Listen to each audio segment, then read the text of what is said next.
Welcome to the Lead at the Top of Your Game podcast, where we equipped you to more effectively lead your seat at any employer, business, or industry in which you choose to play. Each week, we help you sharpen your leadership acumen by cracking open the playbooks of dynamic leaders who are doing big things in their professional endeavors. And now your host, leadership tactics and organizational development expert, Karen Farrell Rhodes.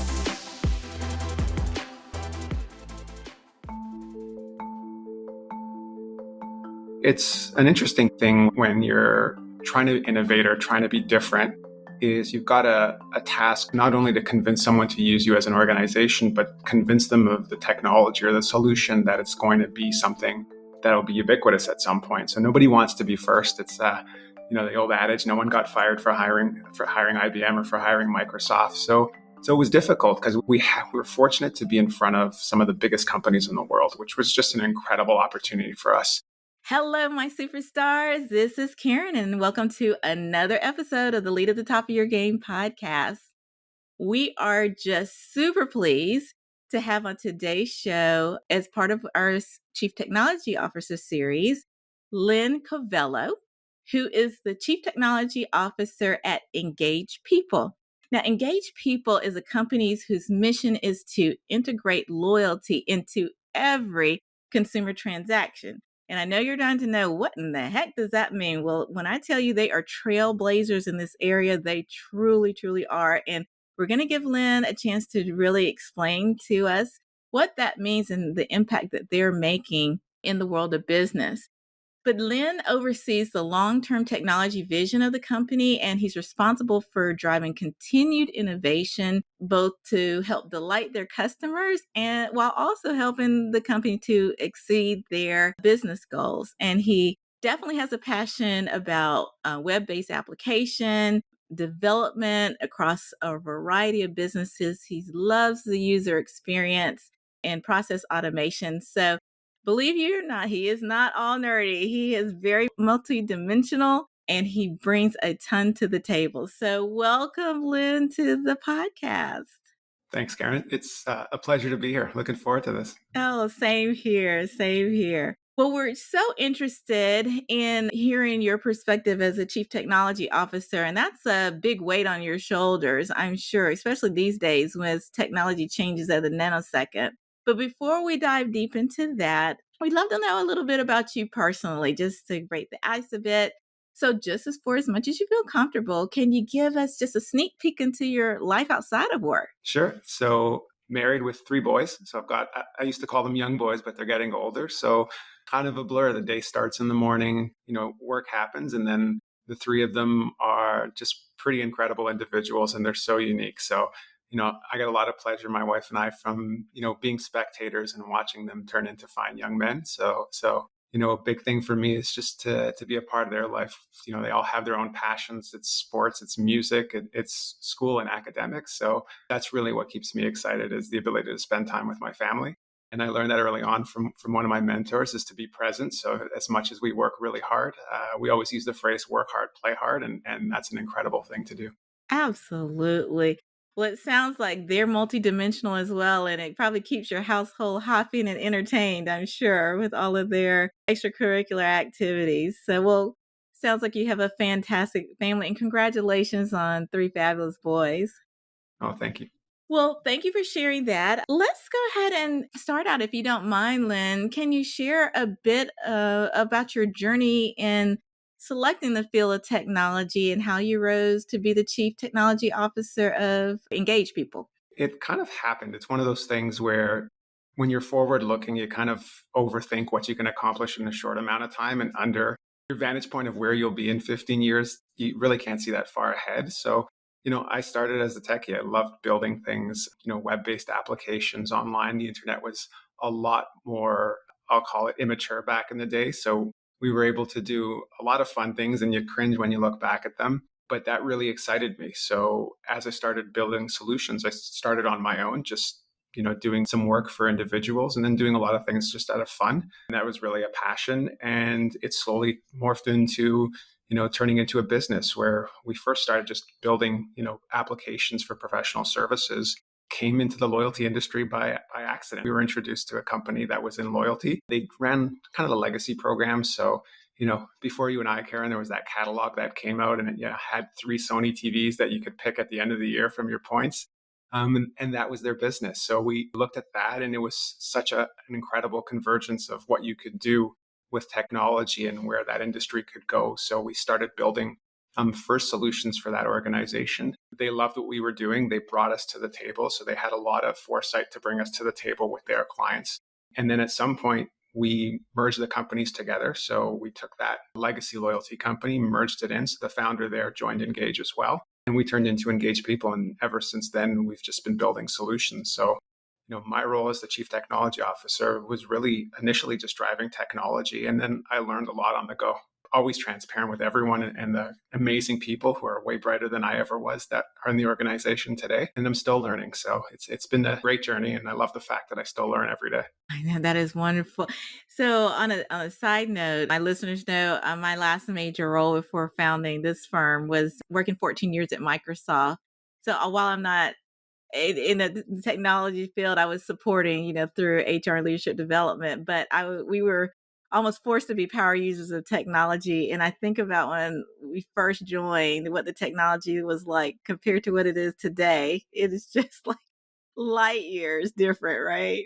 From the late 1900s, early 2000s. So that's telling my age, It's so much fun though, and it's a great thing. Myself and kind of my right-hand man, the VP of Technology and Innovation here, he has the same passion. So we still kept some of the old tech and fortunate enough to go buy some of the old stuff now. So, I first started learning about computers on a VIC-20 that my dad bought for me. So to show people a cassette that you actually coded on and you pressed play for the application to run, it's amazing. It's the patience we had back then. And now we sit here and we look at things that don't happen quick enough. And it's just amazing how far we've come in those 20 years. Don't you remember when we were happy about dial up, the internet? And someone picked up the phone yes. and Oh, and today we can't wait. We need 20 gig speed, It's so crazy. It is. Well, let's talk a little bit more about the whole loyalty space, because the story is very interesting, especially in the fact that there was like one major client that you were working, and it doesn't sound like, and please correct me if I'm wrong, it doesn't sound like there was an established niche industry for loyalty programs at the time. Were you ever concerned about companies not wanting what you all developed because they had a hard time understanding that they had a need for it? Or how did you feel out whether this was really going to be a viable long-term business or not? Yeah, so it's an interesting thing when you're trying to innovate or trying to be different, is you've got a task not only to convince someone to use you as an organization, but convince them of the technology or the solution that it's going to be something that'll be ubiquitous at some point. So nobody wants to be first. It's the old adage, no one got fired for hiring IBM or for hiring Microsoft. So it was difficult because we were fortunate to be in front of some of the biggest companies in the world, which was just an incredible opportunity for us. But we had to also have partners that were willing to take those chances. Again, they were coming from a space in loyalty where it was just systematic. These are how we run things. This is how we do stuff. And then we had to show them, right? So there was a big investment from our part. There was also, being entrepreneurial to start the organization is, we weren't always able to get the value that we were bringing to the table from our clients, but it was a risk we wanted to take, and we really believed in what we were doing. So definitely a difficult journey. It's very different now. We're fortunate to have some very large logos on our website and able to walk into a room with, so they kind of validate what we are as an organization and what we've built. So that piece is kind of gone. But yeah, there's definitely early on where you're just not sure if, you may think it's the greatest thing in the world, but we've all seen it. Some of the best solutions never make it, and some not so great ones actually tend to catch on. So yeah, it's definitely a risk. Definitely. Sounds like it. If you don't mind me asking, how big is your technical team now? So technical team here at the organization is about 35 to 40 people. We do flex up and down just based on demand. So Sure. We were larger at one point. So we definitely did quite a bit of growing up as an organization. It's one of the things I learned a lot about was more people isn't necessarily better. Yes. there's at some point you want to get to this, I'll call it this perfect state where you're humming along and you're able to produce the right amount of technology. And for us as an organization, it's when we productized our offerings. So we started as professional service and we kind of walked in and said, we can do anything and everything. And that's kind of part of the stories that, made being a leader here difficult was, having to say no sometimes. And it was the discipline to sit back. And once we got to a place where we productized our offerings and we bring those to the table and we felt confident enough to really stand behind what we bring to the table, it allowed us to get to a size team that really has them humming and they work incredibly well together. And I would tell anyone that the strength of this organization is the people. So Oh, the great team. people make it, don't they? 100%. So I'm curious, how do you, or what approach do you use to really coach and motivate your team, especially since technology changes so fast and customers' needs and requests probably change very fast? How do you think about optimizing your team for both the needs of engaged people now and thinking about how you're going to handle growth in the future? So I think a big part of my job or what I've learned, and it took some time, was to understand, the biggest role I can play is actually to unblock people and to enable people. If I want to believe that I won't say smarter, but I was definitely super engaged as a young individual and I was on top of the latest trends, then I've got to believe that about our team as well. So, we've got some architects that are just incredible thinkers and the art of what's possible just, every morning they wake up and they've researched something new and there's something great. And then there are people that have a very operational mindset and understand the practicality of implementing things. So I think as an organization and a role as a leader is to help facilitate that dialogue and those conversations, and then find that middle ground where you can efficiently still develop your products and innovate your products and give people that sandbox environment to try new things, but also be true to the fact that you're still running a business and you still have clients that are looking for a service and they're looking for stability. So, a big part is really, as a leader, in my opinion, is enabling great people to do great things. No, I love that. Definitely love that. And at the company, I know some of the strategies that you all leveraged. I don't know if they were business strategy or tech strategies, but you started out with one mindset, but as you all became, I guess, more solidified as a company and grew over time, some of your mindsets had to shift a bit. Can you share like an example of things that you had to consider as a chief technology officer that kind of changed over time? Sure. So I think everyone sees this in our world today. There's a lot more demand on, I won't say rigidity, but compliance and security, and for understandable reasons, right? Nobody wants to have that risk anymore. Most organizations are risk adverse. And, we've seen a number of breaches, a number of situations where, we haven't done right by the customer and we haven't done enough to protect their information. So I think for us as an organization, we were willing to go really fast early on. And we're willing to change things and willing to do things to satisfy client demands and client needs. And we'd sit in a room on a whiteboard and they call it the blue sky thinking. And, we'd get back and we'd say, okay, everyone, shift of thinking. We're going to go this way and we're going to go that way. And just because that's something that drives certain types of individuals, I know it drives me. I love looking at those types of things and the ability to pivot. Actually a distraction for certain people and for a lot of people on the team. So big maturity for us as an organization was shifting from being able to do everything for everyone to these are the things we want to be amazed at. And we want to be the leaders at these specific things. And we want to be the best at these specific things. And they're hard things, so they're still exciting to do, but that's our focus. And like I mentioned earlier, there's this nervousness to saying no to people when you're in a business, but we mature to that level. And it's great for us to be able to do that because I know it brings a lot of, I won't say comfort, but it brings a lot to the balance of the team to know they can stay focused on task. No, absolutely. Absolutely. And you know what? I just realized, when I didn't give you a chance to go deep onto what Engage People does and how it really takes Lily programs to the next level. So let's give a little airtime to that because I want our listeners to really understand how you all have become thought leaders in this space. So would you mind sharing just a bit more about your all's business and what you do? Absolutely. So at the heart of what we do is we're the engine behind loyalty programs. So we're a white label solution provider.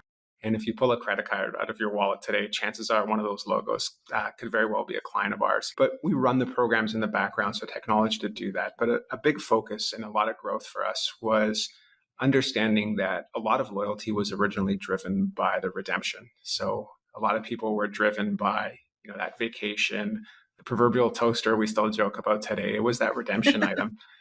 And in our industry, a lot of people, it was a race to the bottom. It was who could find that faster, cheaper. And we knew that at some point that wasn't going to be the case anymore, because we've got companies like Amazon, we've got companies like Best Buy, you've got Wayfair, which that are just incredible at what they do. And they're just able to it's impossible to provide personalization for care in the way an Amazon can do it. They just know so much about you and they have so much breadth and offering. And our thought was at some point is we've got this currency and it's ubiquitous. It's available everywhere. It's backed by major organizations. So I don't know if a lot of people know this, but every time a hotel, an airline, a bank gives you points, they're funding that. So there's a bank account with dollars associated with that.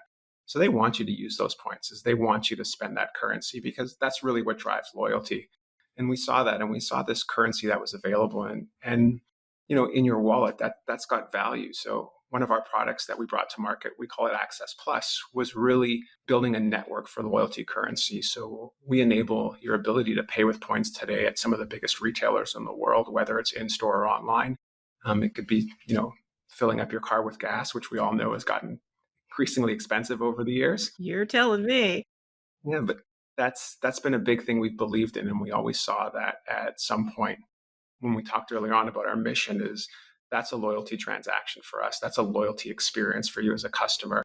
And we wanted to power that. It wasn't, Karen earns some points and then she gets a gift card, puts it in her wallet. And then, a month later, maybe you show up to Best Buy or, you show up to Sephora and you purchase something and you're not really creating the relationship back to the program that issued you that for you. So imagine, walking into, any retailer you like and you tap that card or you insert that card and it says, do you want to use your loyalty points?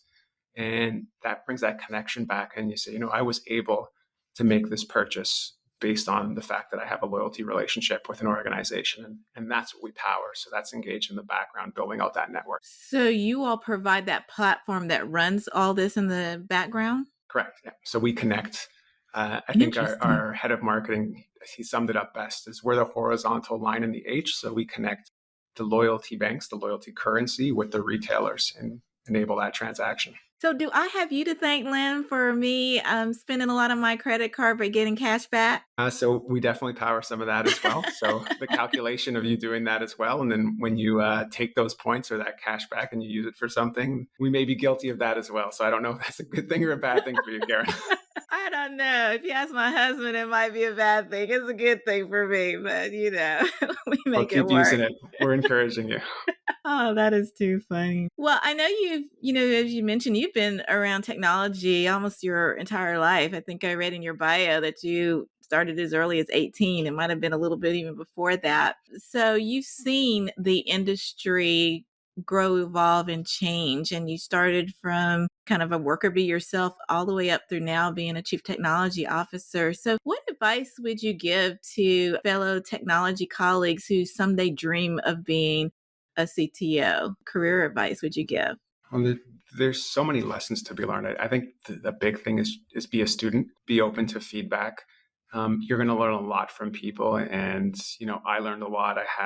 I wouldn't know if it was stubbornness or whatnot, but the minute I was able to be humble and to sit back and watch people and learn from those people and acknowledge that, I think I grew so much. And I've been fortunate to have some amazing people along the way that, just taught me these little lessons that when you piece them together, they help you grow because, we're all built differently. And some of the brightest technologists in the world, some people that just build incredible things or design and develop amazing things, aren't necessarily cut out, nor do they want to be leaders in certain areas or do they want to run organizations. So it's, understanding what you're capable of, understanding what you want to do. If it's a passion, the old adage, never work a day in your life if possible. So love what you do. But I think growing in technology, really to sum it back to your question, is to always be learning because it's an industry that changes every day. As much as a lot of people will cringe in my role is things like payment card, the standards that we have to go by in the security, PCI 4.0. It excites some Yes, people, it doesn't excite everybody, and it's something you have to do. So you can't shy away from the hard things as well. As there's some exactly. great books out there to teach you about that. So I would say just be learning, just be absorbing, and just follow along and continue to grow. And it's not as difficult as you think. You can see yourself in those shoes. Well, it may not be as difficult, but I do know, like I said, I know enough to be a little dangerous, but I do know that being a chief technology officer at maybe a small startup is a lot different from being a chief technology officer at an enterprise level firm. There's a lot of, especially a global or multinational one, there's a lot of added dimensions to look at. But to your point, to always be learning, or, be curious about what's going on in your industry and the market, what new solutions are out there is always very important. Now, I would be remiss, Len, if I did not ask you your perspectives on how you think AI is going to impact the loyalty industry and what you all do. How are you thinking about that as a chief technology officer, or are you? Oh, we definitely are. It's something that everyone asks. So in our space, personalization has been a big thing. And I think what we're seeing a lot with the generative AI is something that could be pretty cool for a customer is that true personalization.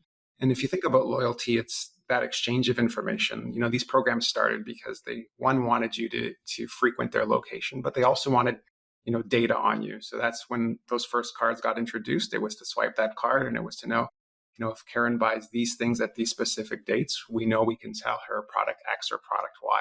So there's so much data available, and I'm not ignoring, but I think there's tangible uses to AI around customer service and things of that nature and efficiencies. But if I want to get exciting about this, it's really I have so much data, so these models are loaded with so much information, and then you've got it not just specifically on an individual, but across different segments across a loyalty program. So where I think this will get exciting is the communication, the offers, and the messaging that you'll start to see coming up will be one-to-one, and it'll be as if you had your own personal individual on the other side that really is interacting with you and bringing these offers to you. So I really think when a customer logs in, when they interact, they're going to see that perfect, personal experience for them one day. And it won't just be a, replace name, hi Len or hi Karen, here's your offer, but it's really going to be personalized for you and right down to the imagery. So I think we'll get there. I think it'll be pretty exciting to get there as well. I think so too. It sounds really exciting. And you may not know the answer to this, and it's fine if you don't, but I'm just curious, do you think your your team members are ever nervous or unsure about Gen AI taking away or reducing or changing their roles? I would imagine there's always still a human element into this, at least for now, for the short term. But do you think they have any nervousness around that, or have they shared anything with you? I think it's a natural thing when people see, this type of stuff come in, and it's no different than the jobs that'll exist 15 years from now, 10 years from now may not even exist. We may not even know about them. Right. So, I always try to encourage people to think there's as much as that engine can do in Pumpa, it's still a lot of work that is not something you typically want to do, probably. That's what we've trained these machines to do. So there's more exciting things to be done. And there's, probably different ways to push the envelope. So I would say there's definitely some nervousness out there, but I think our organization and the type of individuals we have are excited about this type of stuff and really excited about how they can put it to use. That sounds great. Wow. Lynn, I did research about 3 or 4 years ago now about high performers across the globe, like what differentiated them and what set them apart from, the rest of the population. And what came out of that research was that there were certain tactics and actions that are always included in any leadership initiative that successful leaders did. And all of them are equally as important. But one of the things we love to do on the podcast is ask our guests, which of the 7 buckets that we wrote about really resonated with you. And you were so kind to share that leading with intellectual horsepower kind of resonated. And for my new audience listeners out there, if you're not sure, leading with intellectual horsepower is all about using your area of expertise to what I call peek around corners to spot trends and connect dots that others don't see. And you bring that knowledge back to whatever organization you're looking at, and you discover maybe opportunities that others miss, and you kind of leverage that in your day-to-day work. So curious minds want to know, Len, why did leading with intellectual horsepower really resonate with you? I think that's the one that hits the nail on the head for how I work, and I think how this organization was built. And it was that opportunity. We talked about our Access Plus product to pay with points. It was being in meetings with organizations, being, I'm going to date myself and it sounds weird, but, we sat at tables with companies like Toys R Us and Sears who are no longer with us, but I know. we were understanding their e-commerce goals and what they were trying to achieve. And we connected those dots to that loyalty currency being used to check out. And, a lot of people didn't realize this, but there, it's $200 billion worth of points issued each year in North America. And you thought, wow, this is a piece of the wallet that these people don't have access to. And we were able to connect the dots, working with companies like Visa and MasterCard to how we could make that happen. And that's how we've grown all our products is, again, being sometimes staying quiet in a room and listening and getting everybody's feedback and challenges they have. And that's just been something that I've always thought was a great way to lead and a great way to do well in my role, was to sit back, to listen, and like you said, peek around the corner and understand, if I can solve this problem and to connect the dots on how to solve that problem, it would help this organization. And for us, we've been very fortunate that that's been the case. Oh, that is fantastic. And I'm also curious, Len, for you personally, what does it take for you to lead at the top of your game? What has to be some of the conditions, or how do you take care of yourself or take care of your people? Give us one or two insights on what it takes for you to be able to lead at the top of your game. For me specifically, it's being in a very measured mindset. So we tend to call it noise. It's the word that gets thrown around a lot, but it's eliminating the noise and that Yes. ability to be focused.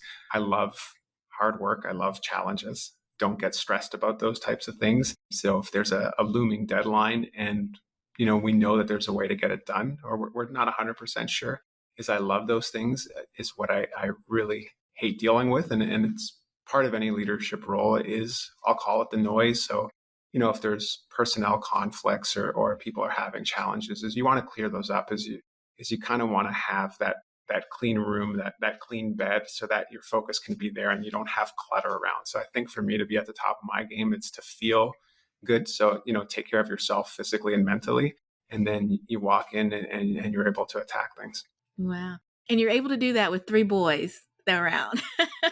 I would be remiss if I didn't say my wife is the huge force behind all of this. So I've been super fortunate, and I'm incredibly lucky that everything at home runs extremely well, and great people. And my wife is the perfect complementary individual to me. So she's the bubbly, happy, smiley, glass half full person. And that's what I need to have that mindset. And again, I would give all the kudos there, because that enables me to do what I do well. Sounds like you have a heck of a partner there, Len. Definitely.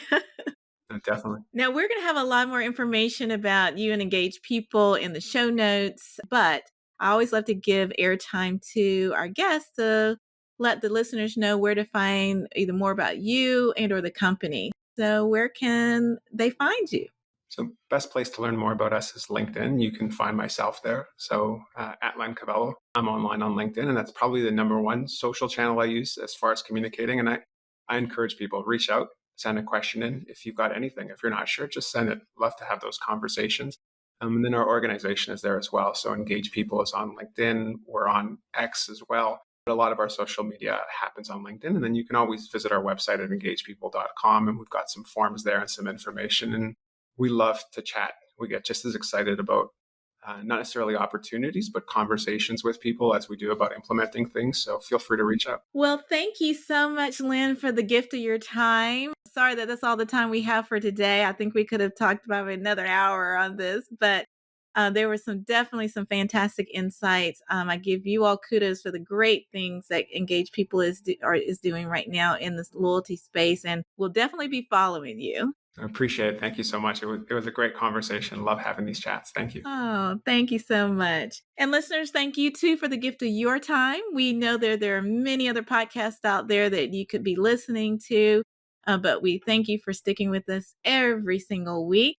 And all we ask is that you please like or subscribe to the podcast and share with just one friend, because by doing so, that will enable others to also help to lead at the top of their game. Thank you again, and see you next week. And that's our show for today. Thank you for listening to the Lead at the Top of Your Game podcast, where we help you lead your seat at any employer, business, or industry in which you choose to play. You can check out the show notes, additional episodes, bonus resources, and also submit guest recommendations on our website at leadyourgamepodcast.com. You can follow me on Twitter, Facebook, Instagram, and LinkedIn by searching for the name Karen Rhodes, with Karen being spelled Karan. And if you like the show, the greatest gift you can give would be to subscribe and leave a rating on your podcast platform of choice.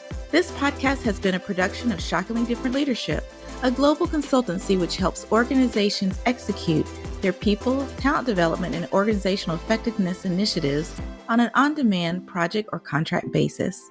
Huge thanks to our production and editing team for a job well done. Goodbye for now.